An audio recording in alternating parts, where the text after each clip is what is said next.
Hey, what's going on, guys? Alex here with eCom is awesome, and this is another update, episode 3 of my Shopify dropshipping journey that I'm documenting on this channel. It's been about a couple of weeks since my last update. If you haven't watched my previous update on how I made 7 sales within the first week and a half since I started my Shopify dropshipping journey, you can find the link to that video in the description below. I will also try to remember to add the link right here in the top corner so you can open in the new tab and watch it after you finish watching this video. Getting back to the update of the product that I started selling within the first week, honestly speaking, I haven't got much of success since my last update. Since then, I made only one single sale more of that product. So in total, I had 8 sales of that product since starting this Shopify dropshipping journey. And now I'm ready to share with you the issues that I've been facing promoting this product. So the first issue and the main one is CPM. Sometimes it's going just nuts, it's just going crazy. It's not stable, it's like fluctuates a lot. And the first sign of these kind of fluctuations of the CPM for that product, I mean, by crazy CPM, it's not like $15 or $20. Literally yesterday, it was going up to $58. I started the campaign and it was this high probably until like the first half of the day, and it used like half of my budget for just a handful of impressions. So it was just like crazy, really. If you're curious to know why the CPM was going that crazy, was acting that crazy these days, I will tell you at the end of this video, so make sure that you watch until the end. It's actually quite curious, and I believe this is the actual reason why it is so. And the first week since my last update, it was Independence Day in the US. And since I'm targeting the US market mainly, I stopped the US campaigns because my CPM doubled. My CPM was around $8 to $10. Some of the campaigns were kind of $12, and it went all the way up to $18-20. It's understandable because on the Independence Day there is a lot of sales going on in the US, and I realized that I should stop the campaign. So I stopped the US campaigns and I launched big 4 campaigns. So it's UK, Australia, New Zealand and Canada. These 4 countries. And honestly speaking, I didn't have any luck with those countries at all. I mean, I didn't even have high level of CTR, click-through rates, even like engagement at all. And I only had like literally a couple of checkouts initiated and add to cart. So that's all. I didn't have any sales. So during that week, I spent another roughly $50. If you don't know, I run really micro budget campaigns, about $10 a day. Originally I started with only $5 a day, but since I made a sale, I decided to increase the budget to 10 to 15. But then when I scaled to $15 a day, I stopped getting sales, so I lowered it to $10. I found that this is the kind of the perfect balance, but I will be kind of testing in this kind of range from $5 to $15 per day, judging by the situation whether or not I'm getting sales and all that. So after that week on Monday, I started again US campaigns, and I was kind of experimenting with different interests with lookalike audiences as well, because I had quite a decent amount of video views, 95% video views. I got about 3,000-4,000 95% video views on that ad, and I created lookalike audiences from 1 to 5%, from 0 to 1, from 1 to 2, and so on. I created 5 audiences. I tested them.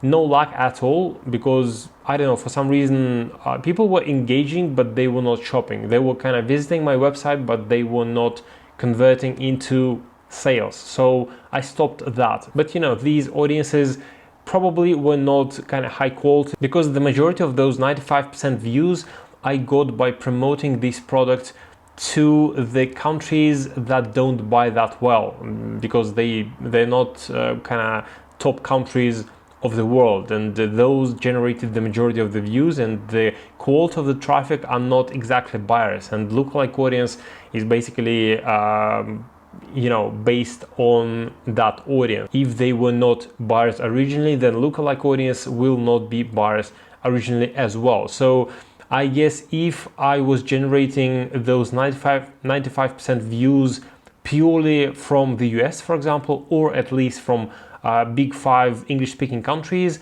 US, UK, Australia, Canada, and New Zealand, then I think then the outcome might have been different. Anyway, I stopped those audiences 95% based on 95% views of the video ad, and I switched to the interests. First, I tested 5 interests within one CBO campaign of $10, but I have seen that 2 of the interests don't give any traction at all, even though they were kind of, they were not really directly related to the product, to the problem that the product is solving.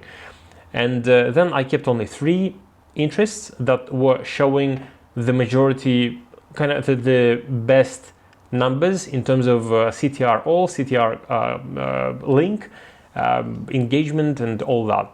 And I kept only them, and with like one of the interests brought me 1 more sale, that 1/8 sale. So I also tested with add to carts at some point, but it also was not showing great results, so I stopped that campaign and decided to stick to purchase only. And that 1 interest sale was, apparently it was kind of a random sale, because as you can see, I didn't even have any add to carts, any checkout initiated, only just 1 single sale. Since I didn't see any traction with that interest or with other interests, and after I spent $14, I reached break-even point.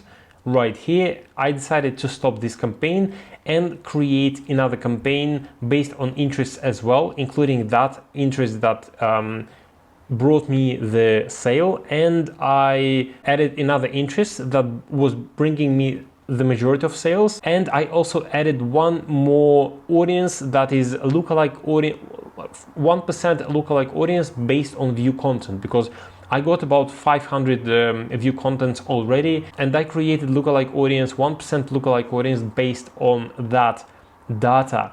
So right at this moment, I spent about $20 on this campaign. This is currently running campaign. Now, what I can tell, I spent 2 daily budgets, but I don't have any add to carts, any checkouts initiated, any purchases, nothing at all. It's definitely not a good sign. And honestly speaking, I'm really close to leave this product, because apparently it has a potential. But at the end of this video, I will tell you why I think, like, what is the biggest problem with this product. Even though I made 7 sales within the first week, now it's kind of stopped selling, as you can see by the data in my Facebook ads manager. By the way, guys, if I drop this product, for example, I will switch to a new product, maybe in a different niche. I'm not sure actually what I will be testing after this product, but if I will decide to drop this product for good, would you want me to reveal this product on this YouTube channel? Let me know in the comments below this video, so I know whether or not should I reveal this product. Now, before I tell you what could be the issue with this product, why it stopped selling, even though I made 7 sales within the first week, I want to share with you something else that I've been working on in addition to Facebook ads, and it's called Pinterest. I'm sure everybody who is watching this video knows what Pinterest is. It's basically a social media platform, a visual social media platform, somewhat alternative to Instagram, but it has a little bit different purpose. It's more like search engine, and the dynamic, kind of social dynamic of this platform is absolutely different. Nothing similar with Instagram, nothing similar with any other social media platform. This is the dashboard of analytics, and here's the analytics of the impressions of my pins that I pinned, and the first image that I uploaded or pin that I pinned to my account happened on the 26th of June. When I created my account, I uploaded the first few pins. Since then, I got, as you can see, on day 3, I got 252 impressions. Then it lowered down because I haven't touched a single pin. I haven't uploaded. I was not engaging with my account at all whatsoever. And then I uploaded a couple more pins. I shared a couple more pins from other accounts, and as you can see, it grew up to 407 impressions per day, 400, 300, 400. But there are a couple of things that you should know. First of all, these impressions are just impressions on social media. It doesn't mean that people actually engaged with my pins. They haven't clicked, I mean, not all of them. It doesn't mean that they clicked the pin. It doesn't mean that they clicked to the link of the pin. It doesn't mean that they saved the pin. It doesn't mean anything. It means that those pins were seen by this amount of people per day. That's all. But here you can choose all sorts of different analytics to see yourself the engagement of the pins and the results, actual results. The most important is link clicks. If we click to link clicks, we can see that out of all those impressions, we had only 4 clicks. I mean, link clicks. It means that 4 people went from my pins to my website, to my Shopify store. Look at that, at how many impressions I got. Like, you know, in total I got 3,000 impressions, and out of 3,000 impressions I got only 4 clicks.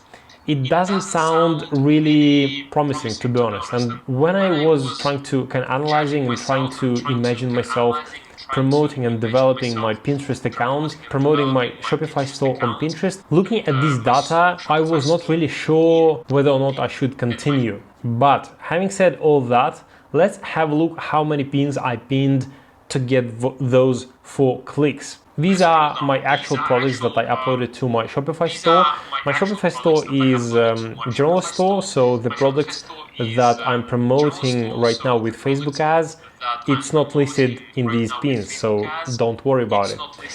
But I was uploading these products because women's apparel, kind of women's fashion is booming on Pinterest, and dresses is one of the categories that is very popular as well and attracting a lot of attention on Pinterest and among ladies as well. And I decided to upload some dresses to my store and then pin the pictures of the dresses to my Pinterest account. And if you look how many pins I pinned to get those 4 clicks within a couple of weeks, look, 1, 2, 3, 4, 5, 6, 7, 8, 9, 10.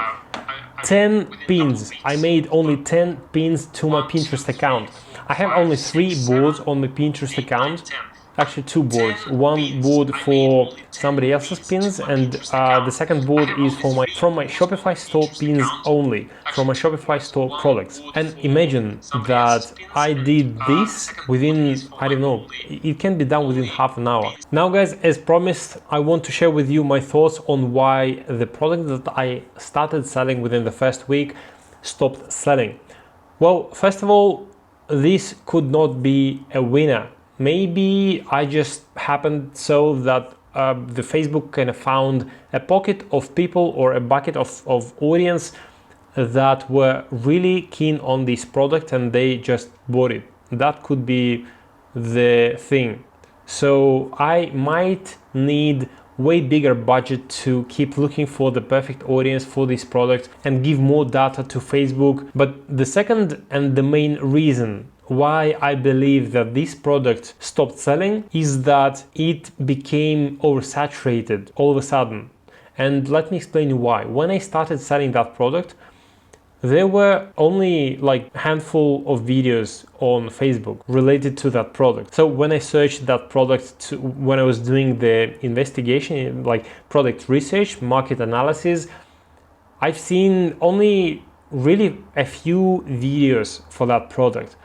Only one video was getting more than 500,000 views, and the rest of the videos were really just, getting some not very relevant amount of views. Also, in Dropshipping Center and AliExpress, this product was not being promoted that actively. And today, 3 weeks after I started promoting this product, when I go to Facebook videos and search for that product, I get really a lot of all sorts of videos.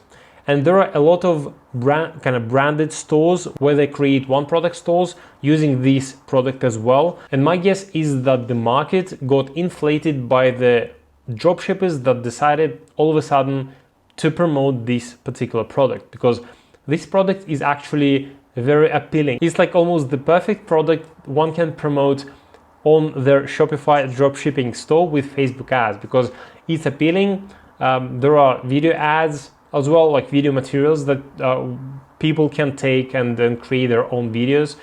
It's also a problem solver, and it's also kind of like in a trending niche. So yeah, I guess this is the main problem why the sales went down. So within the next few days, I will take a decision whether or not to continue with this product. Now guys, if you want to start your own Shopify dropshipping journey, check out the links below this video in the description. You will find a link to a 14-day free trial of Shopify, and also a link to the course that I'm using as a support for my Shopify dropshipping journey. Also guys, if you like this video, hit the like button below, and also consider subscribing to my YouTube channel if you are curious to know how my Shopify dropshipping journey will go. Now thank you guys for watching, and see you in the next video.